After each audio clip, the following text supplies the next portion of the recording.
Welcome to the Texas Values Report. This is Jonathan Saenz, president of Texas Values. Great to be with you on another glorious week in the state of Texas. There were raindrops in Central Texas. Can you believe it? All right, this is not a show about the weather. We talk about the issues of faith, family, and freedom in the arenas of the courts, the legislature, and the media. And a lot of times the work we do has an impact outside of the state of Texas.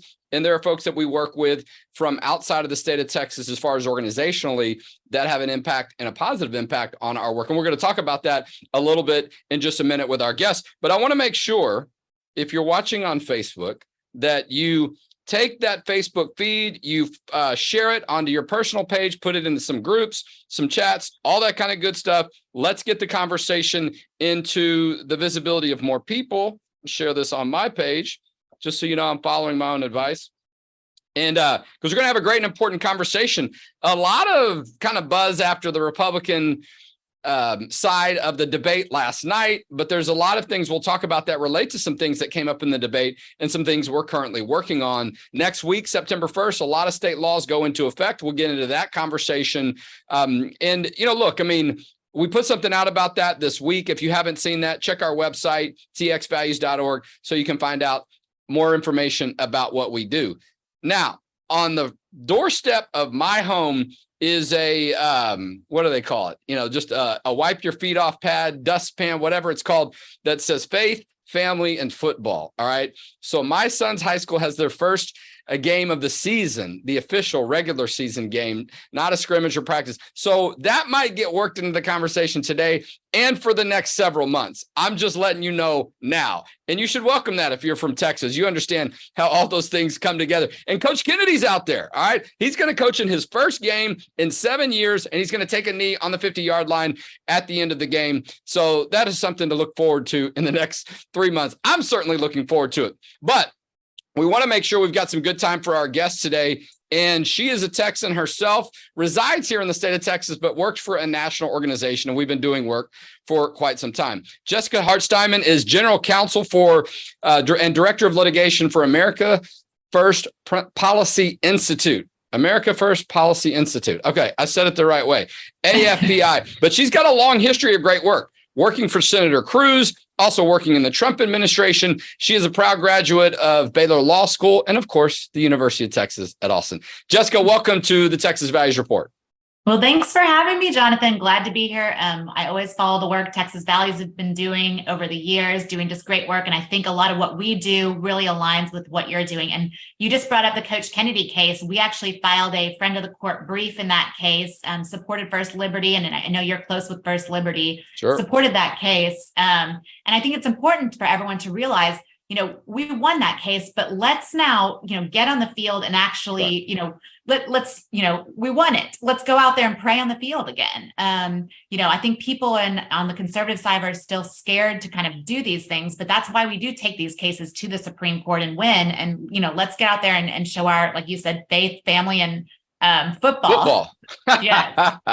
You know, and look, I mean, some of that's sort of cultural, right? I mean, it's a part of a lot of communities. It's a part of our country, right? The high school Friday night, the Friday night lights, all that stuff that goes along with it. But so often games started with a prayer, or they took a knee before or afterwards. In this case, you had a coach deciding on his own to take a knee and got penalized and punished, was fired for it.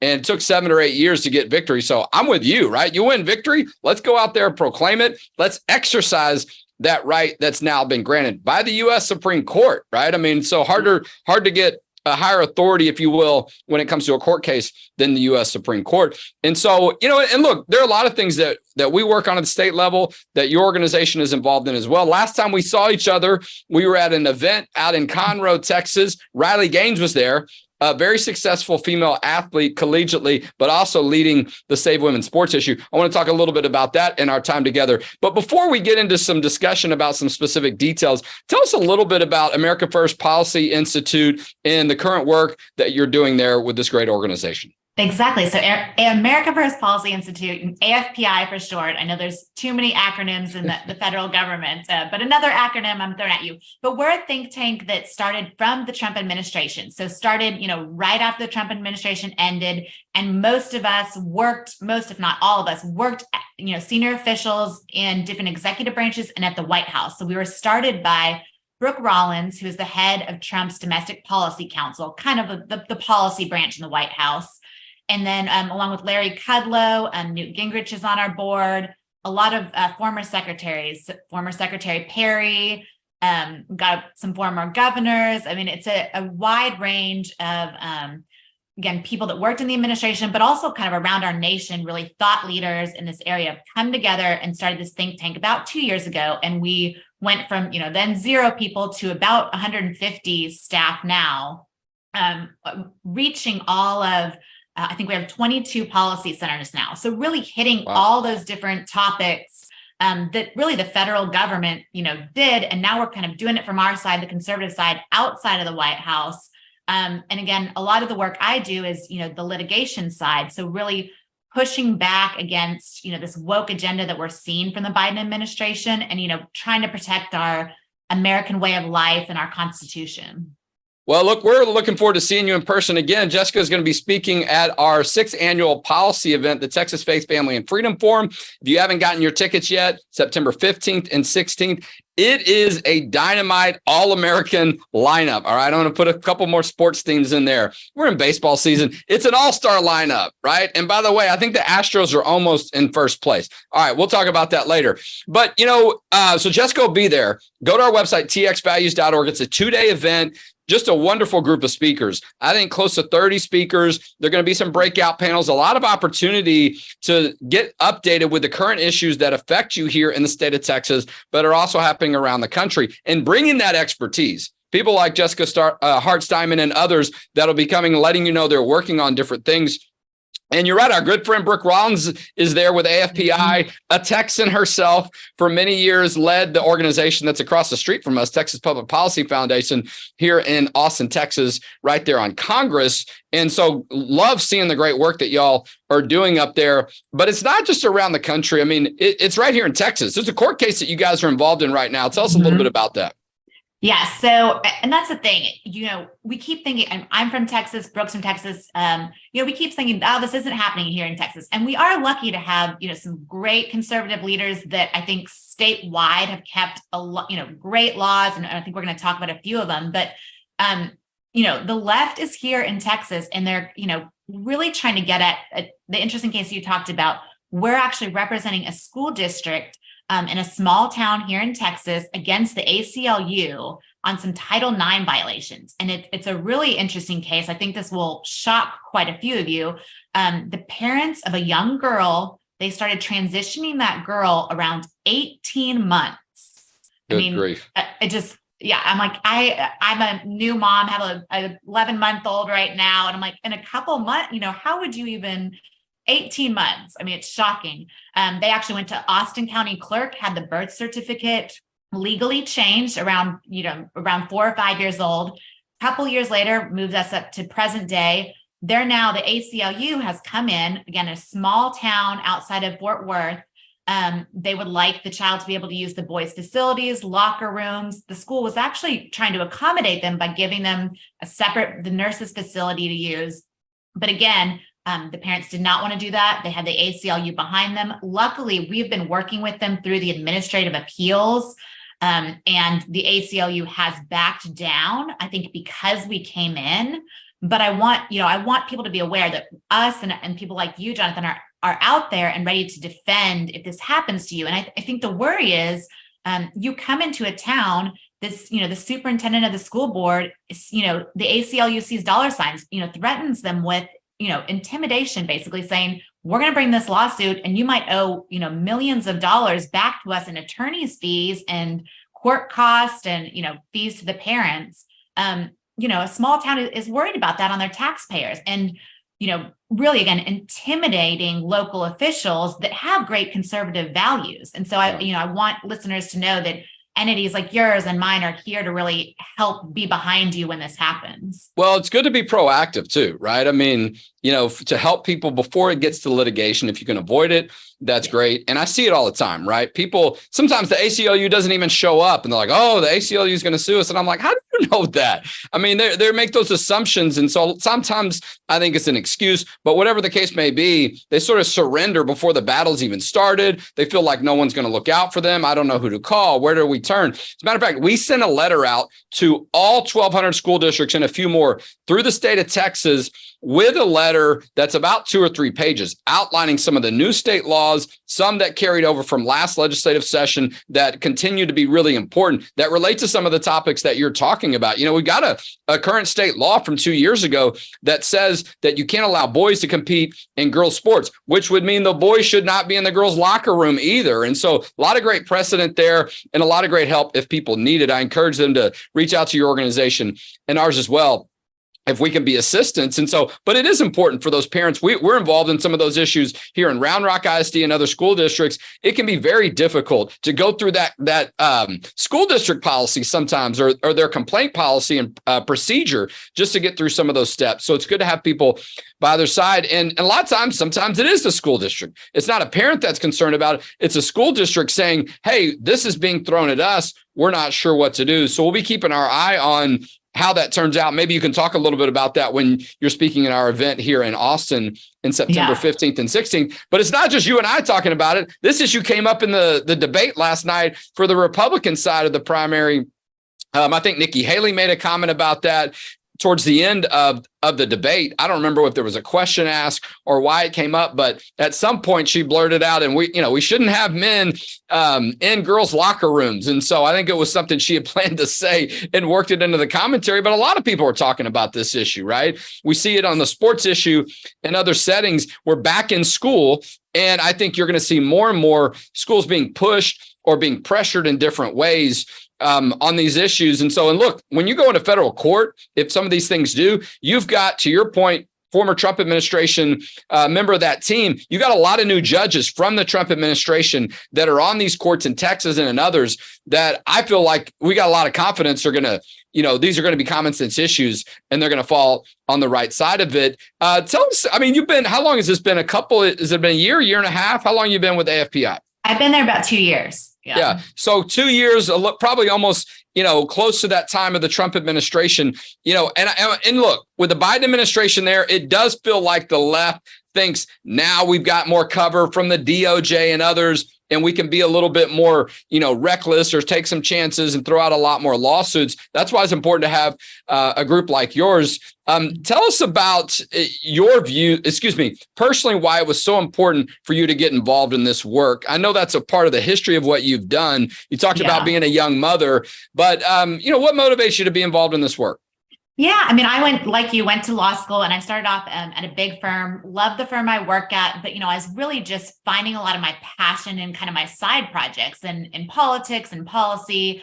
And so I decided to kind of leave the big firm commercial world and really get involved in, government work. I worked for Senator Cruz, worked for the Trump administration, and obviously not going to stay up there in DC in the administration how it currently is. And so this is, where I found after the Trump administration that we could kind of continue that work. I absolutely loved my job at the Trump administration. I was appointed by President Trump as the director of the Office for Victims of Crime. And so I oversaw about $9 billion. That's all financed actually through criminal penalties, so not taxpayer revenue, but that money goes back into supporting victims of crime. And so a big piece of it that we see here in Texas is obviously we were the largest federal funder to combat human trafficking. And so that's what a lot of my work was at DOJ, is really combating human trafficking, which we're seeing, again, just an influx of now. I think the current, what I heard recently is, the cartels are actually focusing and making more money on trafficking humans as opposed to illicit drug sales. Wow. It's just, the numbers have gone up. Sadly, it's a more profitable business.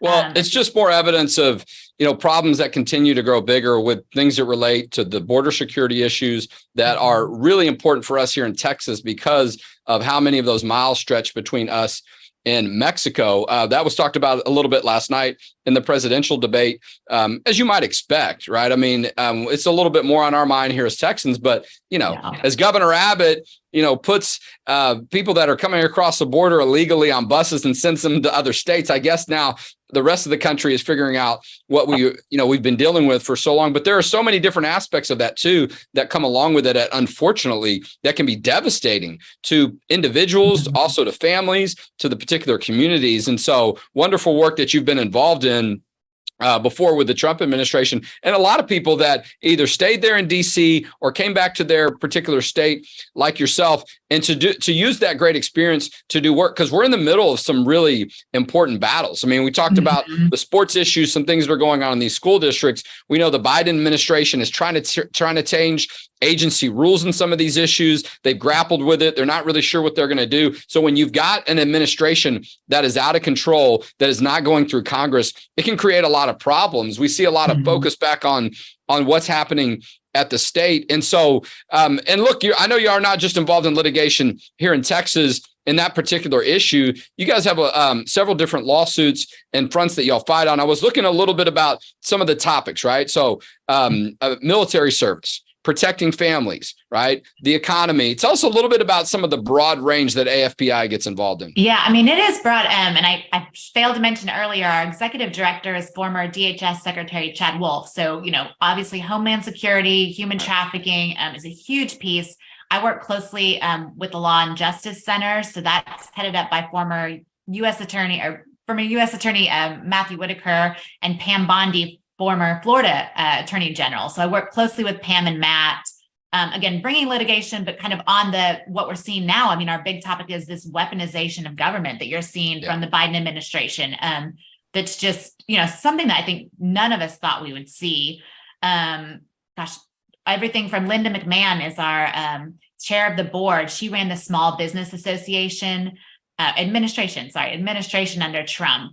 And she just has a wealth of knowledge in kind of the labor area. I mean, I think, again, if it was a U.S. agency, we probably have somebody on our team that's working it. And I think the interesting thing, like I said, we basically took the policies that we used in the Trump administration and we're continuing, to push those policies. And I know you're pushing a lot of the same policies. And I think that's what's important, is that if you have the right policy, and I think we do on the conservative side, we're going to win. And it's just a matter of time of, just continuing pushing it. And you talked about the, boys and girls sports thing. I think, that's a topic that 70% or so of America agrees with.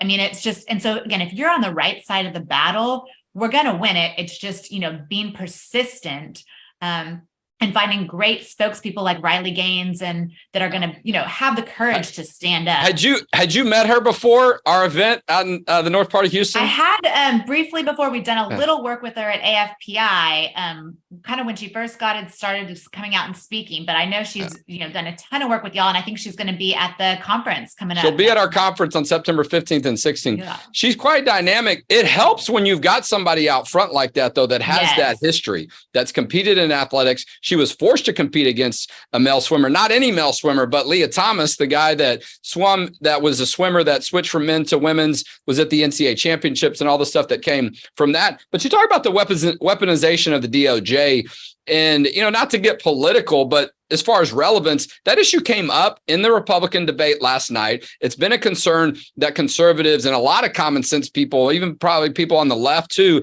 have concerns about this.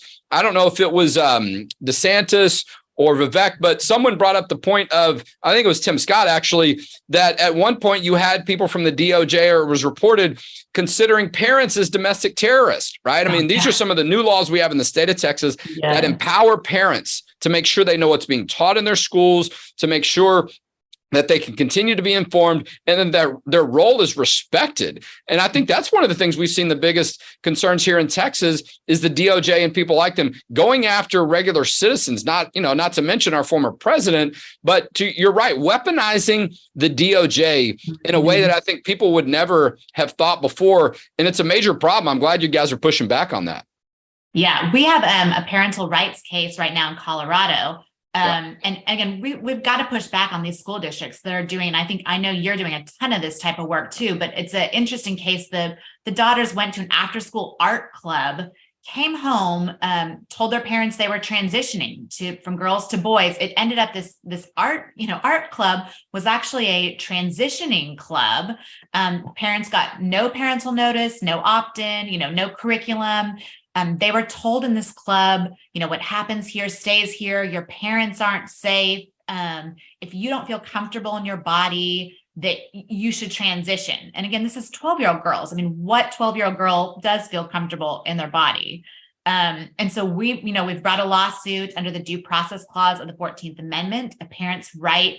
The parents are the ones under the 14th Amendment that can direct the child's education. So, it shouldn't be the government, it's your parents. And so I know you're doing a ton of work on this too, but it's so important that we don't back down, and we have strong, brave parents that will stand up and help us file these lawsuits to really, push back against what we're seeing that I think a lot of us started seeing during COVID. And we feared this is where the direction a lot of these things would go several years ago. And, people said we were making too much of it. Yeah. And now here we are. And you have these situations like this where you're getting anecdotal evidence or you're getting reports one way or another that there's this secret policy. You can't tell anybody, hide these things from your parents. You can't trust your parents, and creating an incredibly dangerous environment for a variety of different ways, right? And not to mention it being a serious violation of parental rights. And it's not just once. We hear more and more reports about it. And those are the things we hear about, Jessica,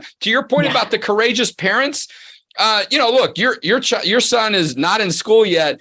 And we'll probably be a lot more, confident and courageous than the regular parent. But even still, it is tough when you're in those circumstances to come forward and be that parent that says, hey, I'm not sure this is supposed to be happening. I'm just raising my hand over here saying, this doesn't seem right. And you're going up against a powerful school district or who knows.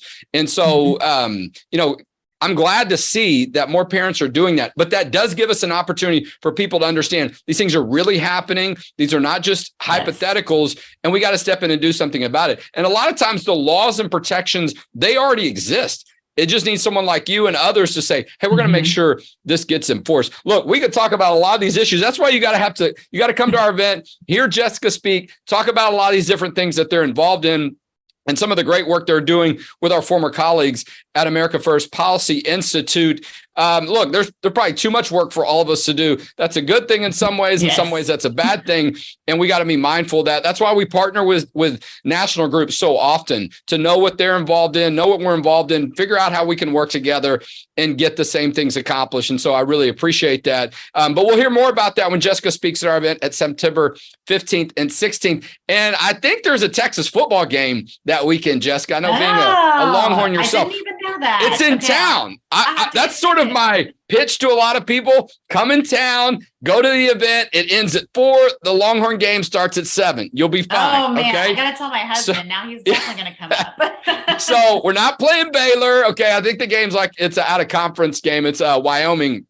I believe that Texas is playing. But anyway, so we might have some talk about that there at the event. But listen, it was great to have you on. Love all the work that you're doing. Good to stay in touch with you. And love that baby boy too. I mean, starting a family, being a mother, I got a high school senior. It is such a great journey. And so excited for you about that. Jessica Hart Steinmann from America First Policy Institute has been our guest today on the Texas Values Report. Thanks, Jessica. Thanks, Jonathan. All right, I got about 3 minutes left. It's good to see Jessica. She was at our event in Conroe, north part of Houston, with Riley Gaines. That event was packed out.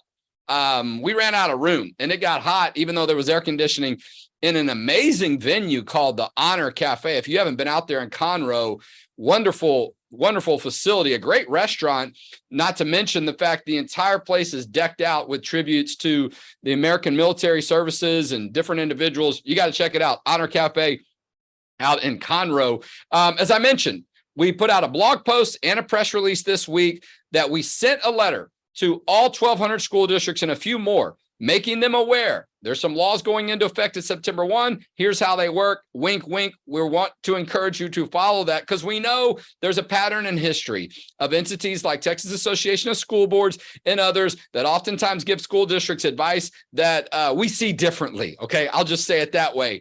And so we're trying to be forward thinking, if you will, get ahead of those things happening. We know a couple of those laws have been challenged.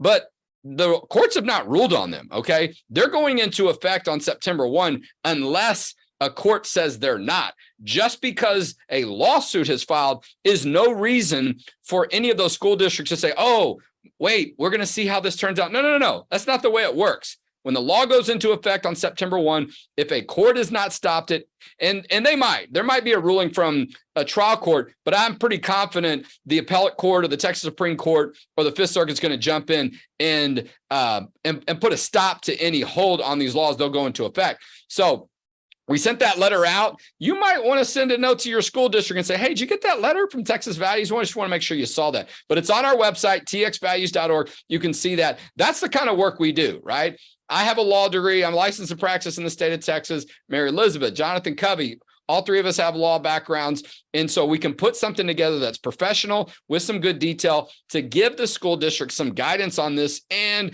let me just say, some encouragement to make sure that they follow the law and they know what it is. You know, sometimes people are legitimately unsure. So the policy event's getting very close. If you haven't signed up yet, September 15th and 16th, if you're a student, 21 and younger, your ticket's free. All right. But you got to RSVP. You got to reserve it. You can't just show up at the door.